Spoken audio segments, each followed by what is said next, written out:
Kobbie Mainoo, he's obviously was fantastic for England, and he played against Amadou Onana, who's been linked with United quite a lot recently. And considering the fact that Casemiro might be going this summer, depending on how much money United get, and if United need to get rid of his wages, who is the kind of perfect partner to partner Kobbie Mainoo from next summer onwards? Yeah, it's an interesting point. He made a good impression over the last week. I think it was better than most United fans could have hoped for. And that Belgium game was an interesting kind of match-up, him against Onana. I think he came out on top, but I don't think Onana, he had a good game. A lot of people I'm seeing are saying that he's kind of the one that probably complements Mainoo in both aspects, where Mainoo can still... Because you don't really want a deep midfielder who wants to control the entire build-up phase, because then you go, that probably limits Kobbie dropping into those positions like he likes to do. So you want someone who goes both ways, is kind of maybe not an all-action midfielder, but they've got quite a few different attributes like Kobbie. I think Onana does fit that criteria, but again, it will be a difficult kind of transfer to get over the line, I think, as well, because United are in for Branthwaite. But yeah, he's a good option, but I'm not too sure on the midfielder market, but I feel like there probably is different options around Europe, because obviously Onana was it Lille he came from for Everton, and you think if we are going to be spending 60, 70 mil potentially on Branthwaite and then another 50 to 60 on Onana, Ratcliffe said the other day about the next Mbappe, could you get the guy from that maybe French league? I'm not too aware, but I feel like that's something that they could also be looking at. Yeah, for sure. I think you've got to look at skill sets really with the different players. I mean, I think a lot of people have been talking about Onana, but for me, I'm not 100% sold on him. I think there are areas where he does well, and I think you boys have both pointed out that obviously physically he's an absolute monster. I've seen you guys tweet it and heard you guys talk about it many times.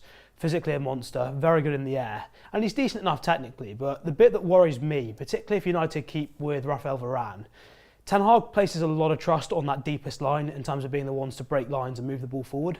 And Onana is better technically than he gets credit for, but I'm not sure he's the sort of guy who can sit in the deepest line and pick out passes between the lines as precisely as we need to. And particularly if we have Rafa Varane still within that team, I think you need really two of that back three to be very, very good at that. Obviously Martinez is fantastic at it, but I don't think Onana's good enough at that aspect. I think obviously he's good enough at the out of possession stuff. He's absolutely brilliant. And he's okay enough. He's decent enough technically. He's not bad by any stretch. But I just don't think the precision and the range of passing is there for him to sit in the middle of the back three, for example, and pick out passes the way I think Ten Hag would like.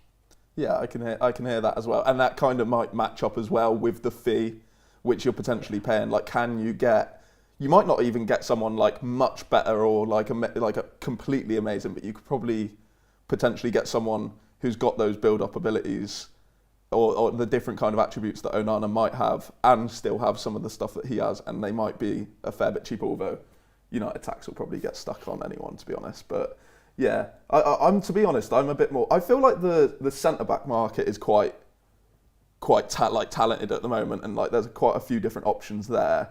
I'm not entirely sure on the midfield market, this coming summer. I mean... Internally as well, this is a different point, but is Mason Mount and Kobbie Mainoo, do you reckon that works? Because I've heard a lot of people speaking about that. That's kind of another thing you can kind of consider, because I think that's what Ten Hag probably wanted to do. Whether it works, I'm not entirely sure. So are we talking then about Kobbie Mainoo playing as the more 8 or the 6 in that position? Because Mason Mount isn't a number 6 player. He's he's best at attacking. Kind of going towards a final third, 1-2 touch play, getting the ball forwards. He's not kind of the person that would sit back in front of the centre backs. And I think Kobbie Mainoo is either. So in terms of Mainoo's perfect partner, if that's what we're talking about, surely it can't be someone like Mason Mount. If you want Kobbie Mainoo to play in that 8 position that you're seeing that Southgate, I think, potentially wants for the Euros, with Rice playing behind, Bellingham playing in front. Mason Mount may not be the guy to sit behind. No, yeah, I do agree with that as well, to be fair. But I don't think Mainoo should be a strict number 8. He was picking up and it's good because he can do so much. I think he took one player on, nutmegged Onana and won a free kick in a dangerous area. But also, I want him in an ideal kind of system, and like we're talking about an ideal midfield partner. I think he needs to be able to also kind of do that job going forward, so then Mainoo can drop deeper, because he's got. It's kind of annoying because he's got like a lot of different good attributes, so it's hard to get the most out of everything, and then you don't really want to stick him and focus on one side and then completely ignore his build-up qualities, which are really good, and being able to break the press with a quick turn of the shoulder. So I think ideally you want a midfielder who can kind of enter that number 8 zone, so then Mainoo might be able to drop back in possession, but also they be quite stable and solid in build-up on their own and also defensively. So someone maybe like Mainoo himself, to a certain extent. You'd want two people with maybe similar skill sets who can then kind of play in conjunction, like one goes up, one stays back, rather than potentially having Onana sitting back, Mainoo slightly further forward, and Bruno even further forward. This is on the obviously assumption that Bruno Fernandes continues playing and Mainoo continues playing in midfield. And so, kind of, where does Casemiro fit in all of this? Kind of, is he potentially Mainoo's perfect partner already, or is the fact that he's on a bit of a decline mean that he shouldn't be starting with Mainoo next season? The only place he fits in is on the plane to Saudi. Gotta be honest. We need someone that can pass the ball. He can't pass the ball 10 yards. And I think you're talking about rotations there. One of the really important aspects, if we're allowing players to rotate, is having players that when they start higher up can come deeper and actually take the ball on the half turn.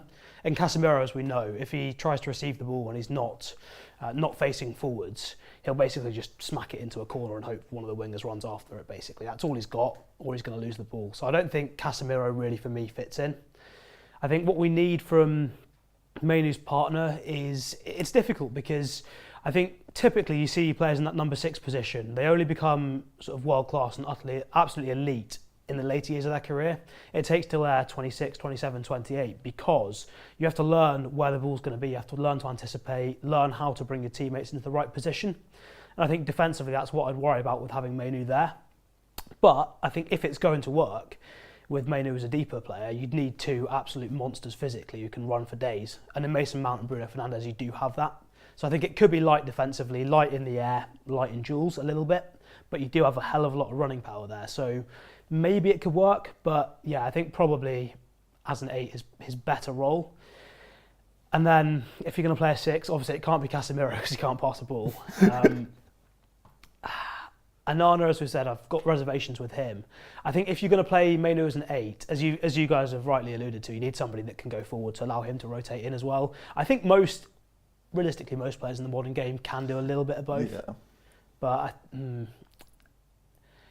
it's difficult because you're almost asking for a perfect player in that number 6 position. And it's hard to get that, exactly. Yeah, it's hard to get that because even if we got someone like Frankie de Jong, I could see those two working reasonably. I think that's a fantastic midfield. You've still got the same concern in duels though, haven't you? Yeah, do you know what? It's an interesting point which I noticed yesterday actually, where Declan Rice was speaking about a conversation he had with Mainoo before the Belgium game. And he was basically saying that he was saying how he was speaking to Mainoo, and what he wants is those kind of close connections. He wants the midfield to be quite tight and close together, so then they can kind of link up quite easier. And it's interesting seeing that comparison to what is happening at United a lot of the time, where you've got Bruno, who isn't often between the lines. He's often roaming around to see where he can get the ball to feet. Whereas you saw last night where England won that penalty was Mainoo finding Bellingham, who was kind of holding that position between the lines. Rice was always nearish for those short passes. You need players who, like you said, like Frankie de Jong, maybe in an ideal world, that could work in certain aspects. There might be some defensive kind of talking points there as well. But having like 2 proper ball dominant players who are so comfortable linking up, that would be really nice to see in a midfield. And like Rice said, like that's kind of what Mainoo wants. Like you can see that he wants to be able to link up with people. He's really good at turning a man and dribbling through space, but it's a lot easier to kind of bypass someone with a little 1-2, or kind of even having that option then means you can bypass them with a take on or a dribble because there's that option there. Whereas a lot of times for United, you see someone kind of give it to Mainoo. I think Dalot done it against Liverpool, and you just went, "Go on, lad, go on, you can sort it." Whereas, it was a bit of a hospital pass, wasn't it? Yeah, which makes it more impressive that I think he took on like 3 players and whipped it out wide. But yeah, no, it's interesting to see I think that comment was quite interesting from Rice, because it gives you a bit of an insight into what Mainoo actually wants from a potential midfield partner.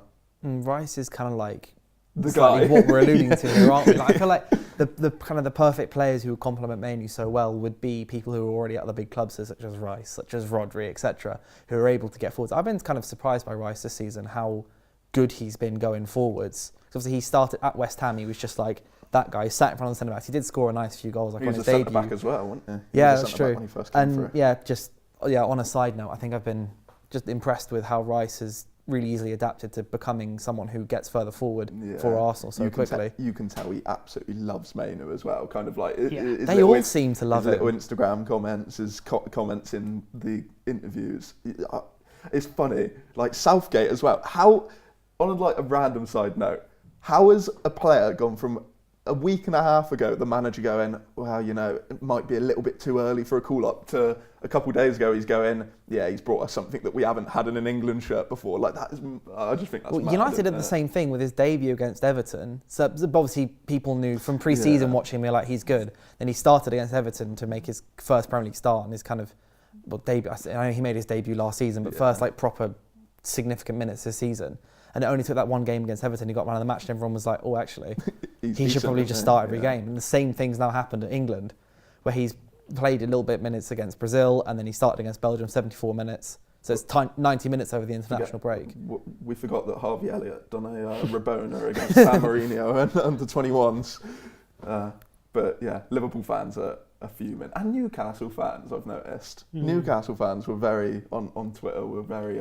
I've not heard one word about Lewis Miley for about 3 months now. Yeah, innit? No idea if he's still playing. Yeah, well, I think he got injured during the international break. But that would explain it. Yeah, but yeah, I think Mainoo during that international break I think he's really impressed a lot of people. I think I said it on the podcast a few weeks ago that I felt like he wasn't getting any hate, which was a little bit weird. And I think now he's getting to a level where people are going, oh, he's actually class, and now he's starting to get the hate, which is, you need that as a United player. It just comes, doesn't it?